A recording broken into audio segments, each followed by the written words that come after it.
The views and opinions of this program are those of the host, guests, and callers. There is substantial risk of loss in trading futures and options, which you should carefully consider prior to trading. Today's episode of Market Talk is brought to you by Growmark FS. Keeping up with the latest in ag is a challenge, to say the least, but there are experts nearby ready to help. You'll find them at your local FS. You can trust them to bring you customized agronomic, grain, and energy solutions born of the latest thinking. That's because FS specialists receive continuous training that keeps them current on the latest trends, practices, and technologies. So you'll get local expertise that's both exceptional and up to date. Visit fssystem.com to learn how FS is bringing you what's next. Mostly green on the screen across the board in grains and in the livestock trade on the day on Monday. As we got into the new week, here to join us and talk about the market trade, we welcome in John Heinberg with Total Farm Marketing, our guest analyst here today. John, hope you had a good weekend. Thanks for joining us here on the show. And man, always a nice way to come back and start off a week when there's plenty of green numbers on the screen across pretty much all commodities. Felt like a really good money flow day overall, John. Yeah, the ag sector definitely got some buying action today. You know, it's in the face of crude oil pushing $1+ down today. And, you know, so it was good to see the money move into basically all the commodities sector, from everything from cotton to the livestock, as well as the grain markets. So it was just one of those days. It felt like the funds just wanted to own some things here after the weekend. Very much so. And I know you mentioned crude oil down over $1 on the day. Dollar index was up, so not necessarily seeing the dollar be supportive. It probably mainly tied to that crude oil market. I know a few different factors though to watch. Let's start with the soy complex. Crush numbers out, 15-month high for soybean crush in March, 185.8 million bushels, up from 165.4 in February. Have to think that was a number that was felt throughout this soy complex on Monday, John. I think that was one of the big driving forces today in terms of the strength in the front month of that, the front end of the soybean complex in general, as well as, you know, just the market in total today. Obviously, that was a big crush number reflecting on what we've been, you know, thinking about out there in terms of where these crush numbers could be. Then on top of that, you go look at the soybean oil stocks. They came in below expectations. So that got that market kind of fueled up today. And then obviously too, we're still watching what's going on with Argentina, continued drops in the crop size. Some talk today about where they would be in terms of soybean meal crush or soybean meal products today, which gave that market a little bit of boost, which in turn just, you know, helped push July futures nicely higher, as well as that front month May. Now we'll need to see how far we can go. We still have a much cheaper Brazilian bean down south of us getting harvested and marketed. That's still going to be a little bit of a wet blanket over any soybean rally. I mean, immediately as soon as bean prices start rallying here, you're going to hear the talk of, can we bring some more South American beans in the United States? It might become more competitive and cheaper to do that. So those are a little bit of what we call rally killers if those do occur, kind of like we heard those rumors of that happening last week. Well, I wonder with soybeans moving higher, especially the front month there, if that opens us up here to a little more upside potential this week. What are you seeing chart-wise, John? You know, chart-wise, I'm kind of focusing on that July a little bit more right now. We ran up to that 1485 handle, 100-day moving average there, kind of a trend line area through there as well. Kind of a spot I wanted to see if we could get through. So I think tomorrow's trade could be pretty key. If we get some more follow-through strength there, that could turn the charts a little bit more positive in that regard.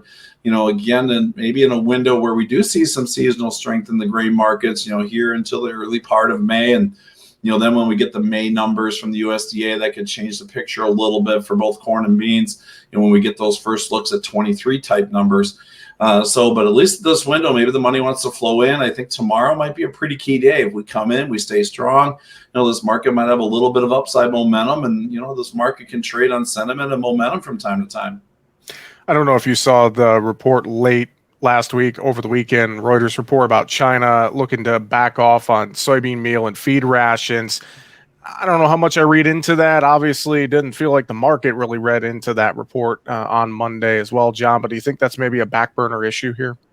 Long run, probably not. I mean, if you think of any feed nutritionist working with programs and trying to find a way to get the best gain they possibly can at minimum cost. So obviously, if things are expensive, they're going to find a way to work that out. Again, it's not that, in terms of my mind, I don't think it's that big of a deal. We hear that constantly. And again, like I said, if you're a good nutritionist trying to balance a ration, you're going to try to find a way to minimize costs and still maximize gains. Very true. Let's talk corn and wheat as well, kind of tied together, but corn specifically here. I know July cored up to that 50-day moving average on Monday. What are you looking at here as we wrapped up the corn trade? Moderately higher day, 6 to 10 higher in front month May. The thing that jumps out to me is that May-July corn spread. And why is that happening the way it is? Obviously, that's a reflection of probably the supplies that are out there in that front month May. Now, there we talk about a chart move. We did kind of take out the trend line to the downside in the May contract. Now, as we're getting closer to expiration, first notice day, those things are coming up here for May. Do we have a little bit of a short squeeze, maybe possibly building here? Again, those end users are looking for corn bushels. Producers are busy and hopefully busy, maybe not with this weather forecast, but this is a window we see a little bit of strength in that market overall because of just the tight supplies. Now, the July contracts and deferreds, they're not moving as fast because there we're looking a little bit more. When's that South American corn crop coming? That's supposed to be a record at this time frame.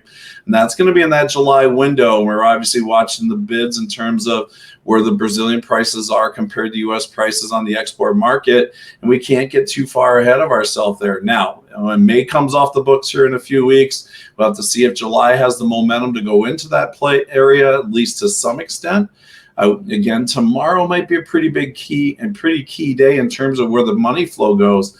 I think getting July over 640 today was very, very important. We'll see if we go back and retest that maybe on the overnight if that holds. And there's probably some room for the upside to move here with May coming out the way it did today too. Again, those charts are pointing much friendlier, at least technically, with that strong price action today. We'll have to see if we continue to see some money flow. So again, like soybeans, good start to the week, but we need to see what tomorrow gives us, in terms of where this market wants to go. And you mentioned end users looking for corn here. I've heard a lot of talk, plenty of elevators, end users, et cetera, have rolled to July contracts already as far as basis, but yet hearing some anecdotal reports of spot basis being pretty big, some pretty hefty numbers, 60 over, 70 over, very limited, maybe not printed, and maybe just, calling up a farmer with corded storage. But as you look at that cash side, are you hearing some of that as we're kind of rolling out of the May to the July contracts in some locations, John? And again, that's something that's reflective of the supply picture. Yeah. For both corn and beans, we came away from the grain stocks thinking supplies are tighter than they were supposed to be. We obviously got nothing on the April WASD, so it'll be interesting to see what happens as we go forward with those May numbers.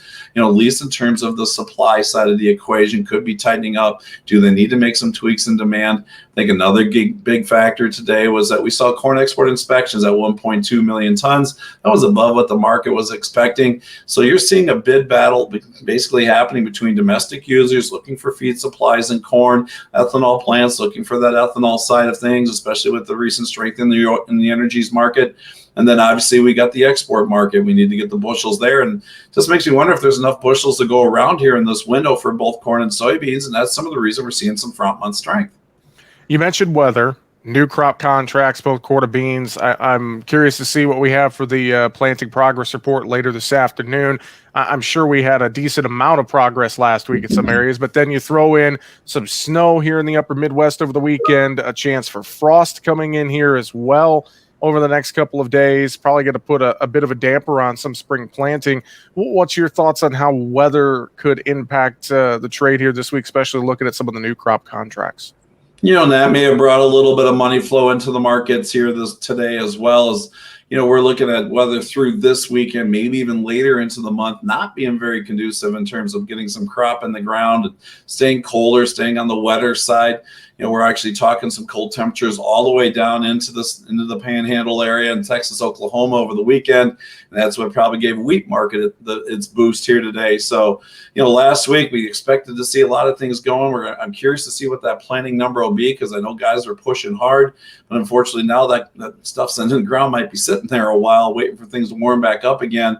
So the market put a little bit of that premium it took out last week back in here today as well. So I think the weather models going forward will be pretty key, especially watching any snow that continues to develop over the northern plains. Anything that can limit the time frame that we can get in the fields here over the next couple of weeks. We're having a conversation today with John Heinberg of Total Farm Marketing. John, as well, since we're on the weather topic here, before I shift to another topic here, wheat. I know, looking at the weather forecast, also just watching and hearing the reports from parts of the KC wheat belt, what are we going to see for abandonment? A lot of concerns about just the condition of that crop there. Seeing decent move on the board across all three wheat complexes on Monday. What's your take in this wheat trade right now? To me, that was a little bit weather driven today in terms of what we're expecting to see for the first off crop ratings coming out. We're looking at some of the worst rated wheat and the winter wheat crop basically since back to 1996. In that regard, that's obviously going to impact on the yield side of things. We'll kind of watch a little bit more on some of them growth numbers today. We are seeing a little bit of talk some moisture could come in, but that might be tied with some freezing temperatures. So, here comes the stress to that crop that's already beyond stressed in this regard. So I think that's what we saw, some money flowing into that as well. Throw in the constant chatter regarding the Ukrainian grain deal, and almost at the point of moving past talking about it until something physically happens over there. But the market still has a tendency to want to throw some premium in, just with all the moving pieces that come into play. Now, with that, technically, and take a look at these charts, they're about ready to make a move to the upside. I think wheat was really the leader that may have triggered the corn market, at least in terms of the deferred contracts today. And we started the day, we were negative in winter wheat, minimal gains in the Chicago wheat, and those both kicked into double-digit gains by the end of the day today. And I think that's when we saw the corn market really get a bid as well. So funds are still really short that wheat market. So if something comes out here that makes them feel like they're on the wrong side, that could still be that driver market that's out there that can push everything a little bit higher just on the money flow side of it. So producers, if you've been making some sales on some wheat here with some of the most recent strength, I know it's still nowhere near where we were. Boy, I'd sure be looking at some call strategies, keep some paper over top, because that's going to be an extremely volatile market if we get the right trigger to get the money flowing the right way. Well, John, I know wheat, of course, a global market. I've seen French wheat, new crop futures looking like they're forging a double bottom here as well.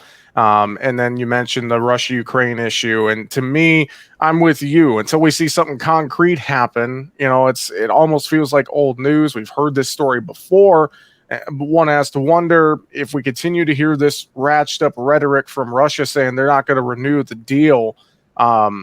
Just how much premium, so to speak, could we put in this market trade, do we think? To me, it feels like traders are kind of more in that wait and see approach before we just start adding 20, 30, 40 cents a day here to this trade, especially the wheat market, John. I think today getting July with Chicago wheat back up over the 7 handle was a very good technical close. Obviously, we got some moving averages we've got to work through. I think that 100-day, which has kind of been a resistance barrier on the July, that's up about 745, 747 area. If we really get some upward momentum, we could push that up in there pretty quickly. And again, that would be felt across the corn market as well. So, but again, I'm a little maybe optimistic with that type of chatter. Again, that's why you got to take advantage of the strength. The fundamentals overall are still not the friendliest globally in terms of the wheat market, or at least here in the United States. I don't know if we can sell much of our product with prices rallying. USDA already added 30 million bushels to the carryover, in terms of last month's report. So that just makes me cautious here, but I would take advantage of any price spikes as an opportunity to make some sales. Or if you're making those sales, make sure you stay in the game in case things do change on the geopolitical front that opens the upside in this market. John, let's go to cattle, this cattle trade. And I tell you what, end of last week, I was like, okay, maybe take a little profit, but feels like this is going to be a bad analogy. Feels like the train just stopped, dropped some cars on the side track of the elevator, and now we're off and running again. Monday's trade, feeder cattle. Whew. 205.55 April at the close, 210 in May. You look at the live cattle trade, 175.75 on April. Man, oh man, this cattle chart just and this trade overall looking really robust right now, John. Yeah, it was a good day in the cattle market today. The last couple of days with that correction, it just felt technical in nature. The fundamentals were not pointing anywhere to the downside in terms of the cash trade, retail values. You got choice carcasses up another $3 a day, pushing 305, taking out the all-time highs from the COVID era. Picked up $5 on select carcasses today. So that tells me there's some movement on the products and some demand out there. Now we're starting to think about grilling season. So here we are. Memorial Day is right around the corner. Father's Day, followed by the 4th of July. This little boost of warm weather probably got some retailers looking for some extra product. My grill ran a couple days last week, that's for sure, with the things being the way they were here in Wisconsin. But, with that too, the other side of it, we kind of took a look at, and I've been watching for a while, the feeder cattle index really took off last week. We've picked up about $9 to $10 on that index, going against that April contract. And, for weeks I've been talking with producers. What we were hearing on the cash market, what the index was showing was not coinciding with each other. It just kind of feels like all of a sudden the market realized that here. And that's what allowed that push higher in that feeder complex, is the fact that all of a sudden the index wasn't trading $10 under April. So there's a combination of things. This cash market for live cattle sounds like it's going to carry itself into May. And if that's the case, and with this little pullback, that June contract for live cattle got a little bit cheap here, trading basically $20 under cash, $11, $12 under the April board. So it just looked like a great opportunity here, especially if producers have moved some cattle and took advantage of these great prices. Get some calls out of the money on that June and just sit back and kind of watch where this market goes. At least you got a little bit of upside in just in case this price does want to take off, even though we are at those historical levels. And again, money flow is still going to be the biggest key, I think, going forward. Well, and you mentioned the cash side, and looking at last week's negotiated cash cattle trade, a little under 87,000 head, 75% of that nearby delivery. The rest of it was deferred delivery. So we're continuing to pull cattle forward. That demand is there. I have to think it's just going to continue to fuel this cattle market here over the next couple of months, John. I am very much in that camp at this stage. And, when we pull cattle forward, that keeps the weights down, that keeps the quality select levels down, again, so that puts that spread in play between choice and select. So keep an eye on that. If that stays wide, that keeps the margin on the bone there for the packers a little more. Keep these bids up.